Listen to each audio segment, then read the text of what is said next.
Bangla saline কাটলো প্রাণ। কর্ণাটকে 4 প্রসূতির মৃত্যুর খবর পাওয়া যায়, এমনকি স্যালাইন ব্যবহার করে মৃত্যুর অভিযোগ।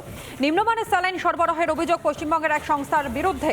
পশ্চিমবঙ্গের এক সংস্থার পাঠানো স্যালাইন এবং সংস্থাটি পশ্চিমবঙ্গের স্বাস্থ্য দপ্তরের সঙ্গে স্যালাইন সরবরাহে চুক্তিবদ্ধ।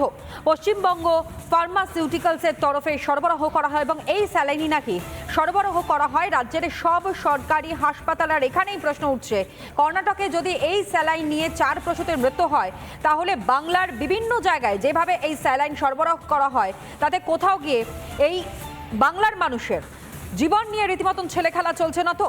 স্বাস্থ্য সচিবের সঙ্গে ফোনে কথা রিপাবলিকের প্রতিনিধির, এবং তিনি ঠিক কি বলেছেন শুনে নিন রিপাবলিকের প্রতিনিধি থেকে।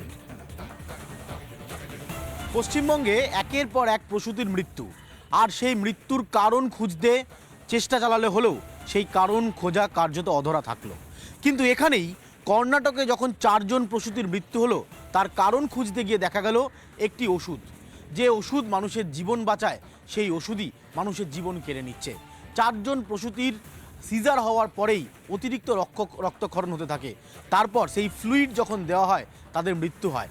আর এই ফ্লুইডের তথ্য অনুসন্ধান করতে গিয়ে দেখা যাচ্ছে এই ফ্লুইড পাঠানো হয়েছে পশ্চিমবঙ্গের একটি ওষুধ প্রস্তুতকারী সংস্থার তরফ থেকে। আর এই ওষুধ প্রস্তুতকারী সংস্থাকে আপাতত ব্যান করেছে কর্ণাটক। কিন্তু দেখা যাচ্ছে এই ওষুধ প্রস্তুতকারী সংস্থায় এবার পশ্চিমবঙ্গে ওষুধ সরবরাহ করছে, এমনটাই অভিযোগ আসছে। কিন্তু এই অভিযোগের কতটা সত্যতা কতটা মিথ্যে, এটা জানতে আমরা স্বাস্থ্য ভবনে এসেছিলাম।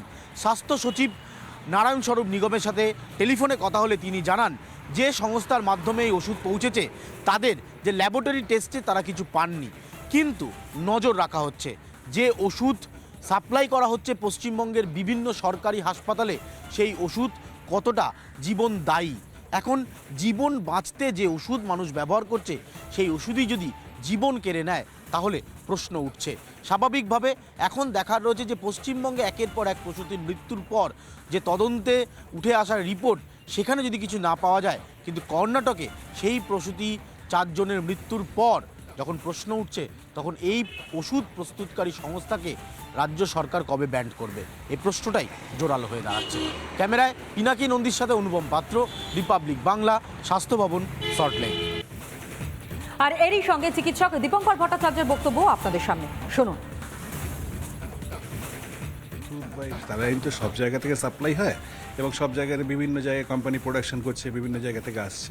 ডেফিনেটলি যে কোম্পানি বা যে ব্যাচ সেগুলোতে কন্টামিনেশন পাওয়া যায় বা প্রবলেম ধরা পড়ে, সেগুলোর উপরে লেজিসলেটিভ অ্যাকশন নেওয়াও দরকার এবং ওইগুলোকে টেম্পোরারিলি ব্যান করাও দরকার, যতক্ষণ না আপনি তারা কোয়ালিটি করছে। আর quality monitoring is a big factor. Quality monitoring আমরা যদি কোয়ালিটি মনিটরিং ঠিক করে করতে চাই, এইগুলোতে সেটা এই ধরনের ঝামেলাগুলো কেন হয় সেটারও একটা কারণ আছে। এবার এই জিনিসগুলোকে যদি সেইভাবে কোয়ালিটি মনিটরিং করতে হয়, তাহলে কস্টিংটাও বাড়ে। সুতরাং সমস্ত কিছু মিলেই একটা দেখতে হবে, মানে সব দিক দিয়ে গভর্নমেন্টকে এনফোর্স করতে হবে যাতে প্রপার কোয়ালিটি টেস্টিংয়ের পরেই সেটা পেশেন্টের উপর ইউজ। কর্ণাটকে যদি সেরকম পার্টিকুলার কোম্পানির এগেনস্ট হয়, তার প্রোডাক্ট তো এখন এই মোমেন্টে একটু সাবধানের সাথেই ব্যবহার করতে হবে বা এখন আপাতত বন্ধ রাখতে হবে। কোয়ালিটি নিয়ে কম্প্রোমাইজ নয়, আর সেই বিষয়টি দেখার দায়িত্ব এই রাজ্যের রাজ্য সরকারের, এই রাজ্যের রাজ্য প্রশাসনের।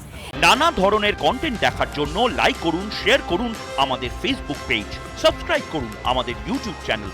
পাশাপাশি অন্যান্য ব্রেকিং নিউজের জন্য অবশ্যই চোখ রাখুন রিপাবলিক বাংলায়।